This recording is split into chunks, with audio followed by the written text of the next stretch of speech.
தாயும் இல்லை, உன்னை அல்லே செல்லம் கொஞ்சம் யாரும் இல்லை.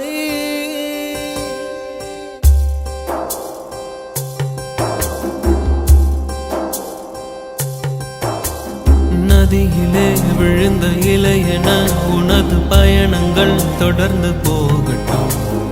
அலை வரும் அடுத்த திருப்பத்தில் உனது